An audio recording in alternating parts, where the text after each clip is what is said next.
Good morning. This is TCR, TroyCommunityRadio.com. I'm Clint Myers on 107.1 WTJN. Saturday morning programming is brought to you by Outlook Financial. And time now for the Mayor's Report. And with me is Mayor Mike Beamish. I am here today. Yes. And good morning to everybody. You had a busy week this week.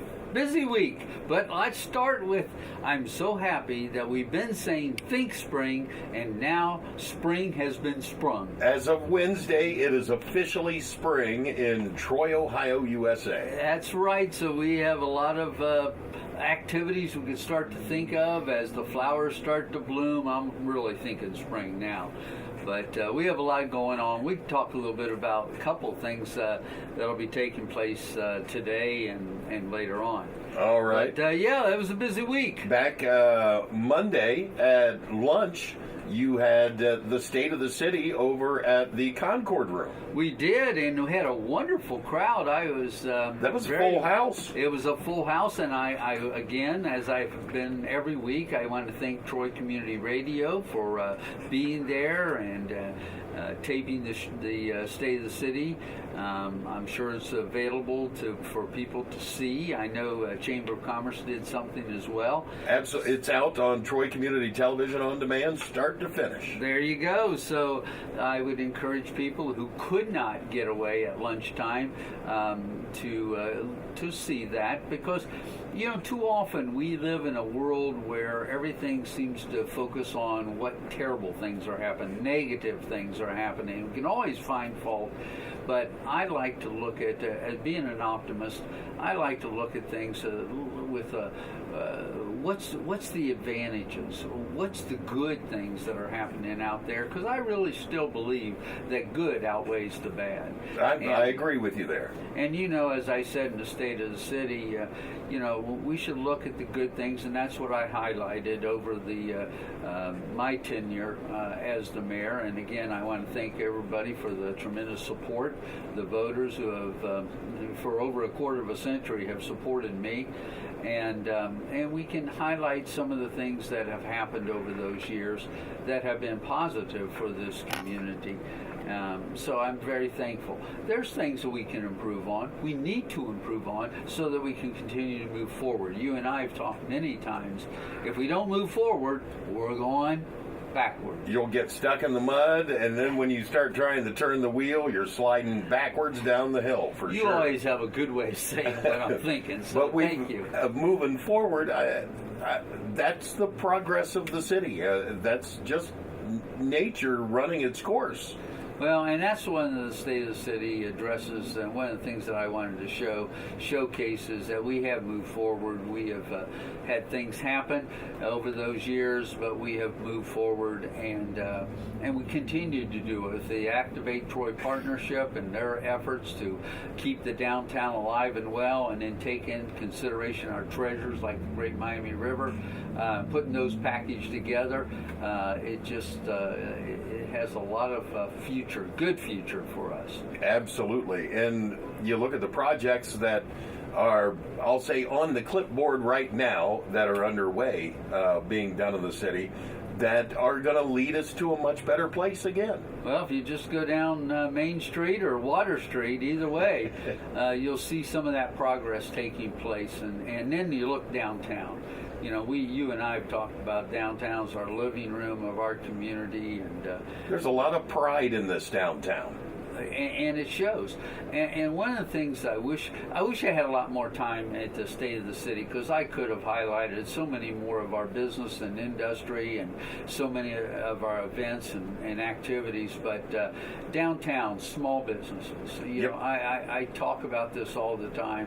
They're the backbone of our community. And when I say the living room is the downtown area, we look at all the small businesses that we have gathered there. These aren't chain stores. These are our friends and neighbors, our family that have these stores in the downtown. And again, that's the backbone. And so I want to give a shout out to all those small businesses. They work hard. They really work hard to maintain their business. And I want to thank them for their efforts. All right. You also had council this week. It was a busy Monday. You had the state of the city for lunch, and then you had council in the evening. The mayor was tired when he went home that night. But yes, we followed up the state of the city with a city council meeting that evening. And there were a number of issues. We had, I think, 6 legislative actions that we needed to take. And if I can, I'll just go through that very quickly. Absolutely. And try to explain. We had one resolution, and it deals with the relationship that the city has, and in some way this chamber has with the First United Methodist Church, and that all centers around First Place and the parking areas there. Since 2004, we've utilized and we've leased parking spots, taking our staff off the street so that they have a place that they can park. People sometimes don't realize most of our staff are very mobile, including this mayor. He's got to be from point A to point B to point C and all around in different times during the day. Busy schedule. And I am not alone. Our engineering team, our planning team, our administrative team, they're always going to place, and so they do need a place where they can come into and get out of quickly. We just spent a lot of time in the past on our parking study, and you and I have talked about that, trying to free up spaces for people that can park either short-term, mid-term, longer term, or just want to find a free parking space with our parking lots. And we have tried to do that to accommodate for all the interest that people have shared with us over those many months that we had a moratorium. And I'll get to the moratorium in a moment. But we did pass. It was 7-1 with one abstention. Bobby Phillips, who has to chair that committee, also is a member of the United Methodist Church, and he just felt there could be a potential conflict. So he abstained, but it still moved on 7-1 and passed for us to look at those 38 off-street parking spaces at First Place. It's a 5-year lease. And so it's a long-term lease, but that does allow us to have our city staff in one area. Still frees up all those parking lots around and all those short-term or mid-term parking spaces for people and customers, and I think everybody's pretty happy with that. Well, I would say that the downtown businesses would be happy with that, because there's a lot of folks that work over in the city building. Absolutely. And that leaves the parking spaces that are downtown open for shoppers. Right, and we do have spots for Chamber of Commerce members too, another one. So, you know, it just frees up spots, but again, I like to say that it's a needed place because it's like doing business. You're a business, and businesses, we have people going in and out all through the day. So that's the first resolution that did pass. Okay. So we'll move forward with that 5-year lease. The second set is the ordinances, and we did have a number of ordinances. We were looking at the final plat approval and right-of-way dedication for the Halifax Estate subdivision. This is a Frank Harlow development. In fact, all the ordinances that dealt with housing are all prominent in this community. Developers, people that have earned a lot of our respect in the way they develop their housing and their commitment to Troy. So the first one was the Halifax, and that passed 9-0. They move forward. The next one was at the it's across from the country. I call it the old Robinson Estate. Okay. But across from the Troy Country Club subdivision called Heritage of Troy Country Club. And that is a Bart Denlinger project. Everybody knows that he does quality work. And that was looking for a final plat approval and right-of-way dedication as well, and that passed 9-0. We did have discussion on the Reserve at Washington subdivision. That's Section 1, and that is, again, was a final plat approval and right-of-way dedication, and that was a Jessica Meinzner project, and again, a well respected developer in our community, and so that moved on 9-0.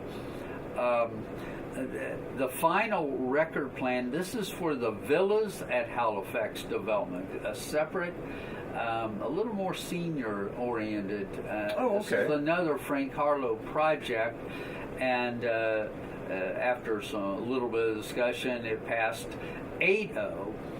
One abstention because Mr. Kendall, Tom Kendall, is planning to move there.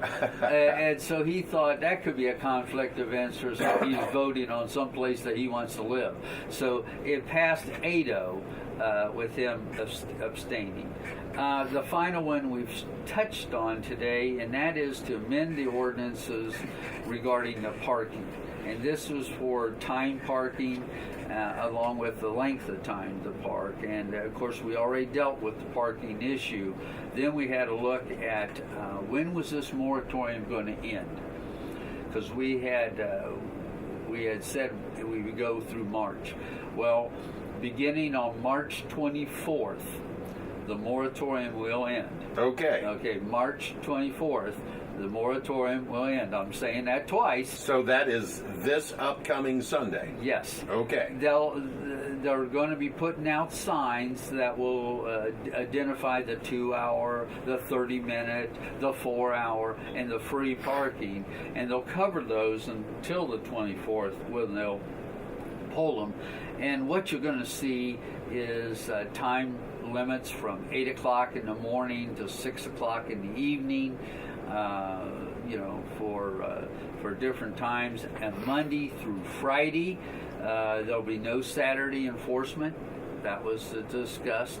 So all this will start to take place on the week of March 24th and continue. But I think once people get adjusted, they'll see that it allows for different types of parking.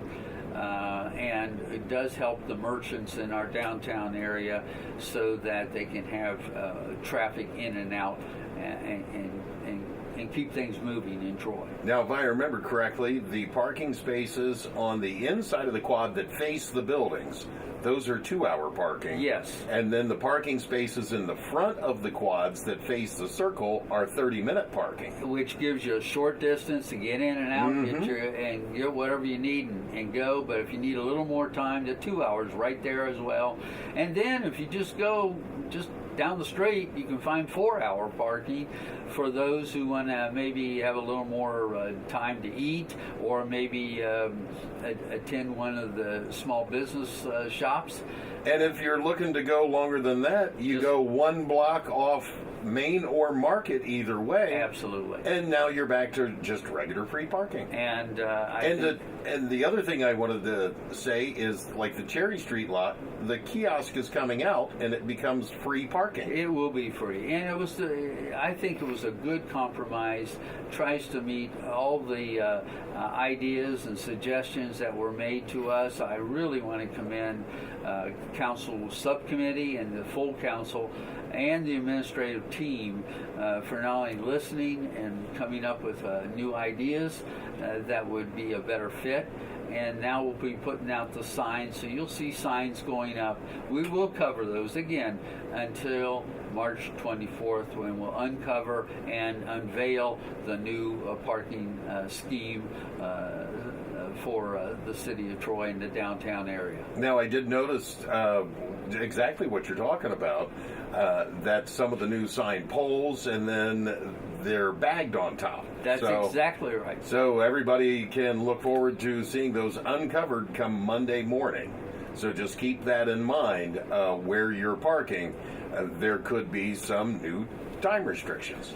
That is correct, and we'll get used to it. Oh yeah, we always do. I think it is a great plan. I just want to come out and say that because I've looked over it. I was a little worried in the beginning, but as soon as I saw it, I thought, oh, that's perfect. Well, we tried to listen to all kinds of suggestions and tried to find would you say it was perfect? No, but is a far better improvement based on what we heard from not only locals but visitors and small businesses here in the community. I think it'll be good, barring that we actually get a trolley system back into town that could pick you up at home and bring you in. But there's plenty of parking down here. I think it's going to work out good. It's just we've got to get used to it. Absolutely. So they tied up the loose ends last night with a vote of 9-0. All right. And that's council from last night? Well, I did have an opportunity to share a couple of proclamations, and we'll talk about one.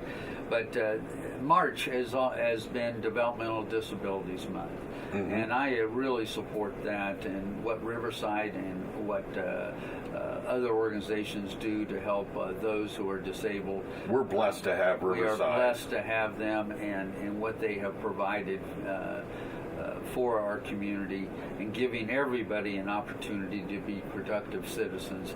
I wanted to just highlight that again, that this was the March month was Developmental Disabilities Month. April is another one of those very close and dear to me, and that is going to be designated through proclamation. I sent that on, and here in the city we will proclaim April as Autism Awareness Month. And that affects so many different people in so many different ways and families. Yes. And so anything we can do with the research there and the educational opportunities there, but I certainly support that. And so we made a proclamation for Autism Awareness Month in April. That brings me to this day. Well, actually, we were talking about spring earlier. Here we are in spring, and that brings us the first of the track and field from the schools. Well, it's a very special time. Thinking spring, you start to think baseball, and you start thinking track and field. And this Saturday, going on right now at 9:30 at the stadium, will be the first Troy High School track and field to meet. And it's a very special day. They have asked me to be a part of that and to present a proclamation to kick off the track and field season. And I will. But what made it so special is this. In the record books, it will become the 100th anniversary of boys track and field at Troy High School. Wow. And doing that history lesson, that means 1919 was the first recorded track and field meet. And so we're going to celebrate that 100th anniversary. In doing the research, though, we found out it was also the 50th anniversary or the 50th year for girls track and field. Now they come together now, and so we figured, okay, that's a good celebration, track and field, because we've had a number of not only state champions, but we've had state runner-ups. We've had, I think, 44 all-Ohio performances by our student athletes at Troy. And so we combined all that into a proclamation to honor not only the student athletes, but the coaches. And many of us know Herb Hartman. Herb Hartman is synonymous with Troy High School track and field. Now, there have been other coaches, but he certainly has had the longevity as a track and field coach. So we'll hopefully honor him as well. And so we'll put this all in a package called a proclamation that will name Troy Trojan Track and Field Day on March 23rd. 9:30, we're going to have that celebration, and then the track meet, I think, will, weather permitting, will take place at 10 o'clock in the morning. All right. Well, I better free you up so you can get over to the field. There you go. Thank you so much. Mayor, thank you. It's always a pleasure to be here at Troy Community Radio, and boy, you're doing some renovations here. It's really looking good. We call elbow room. That's right. And it's a good sign when you see businesses on the grow in downtown And Troy. we have plenty of those on the grow. Thank you. For sure. Thank you, Mayor. This has been the Mayor's Report with Mayor Mike Beamish. I'm Clint Myers on 107.1 WTJN.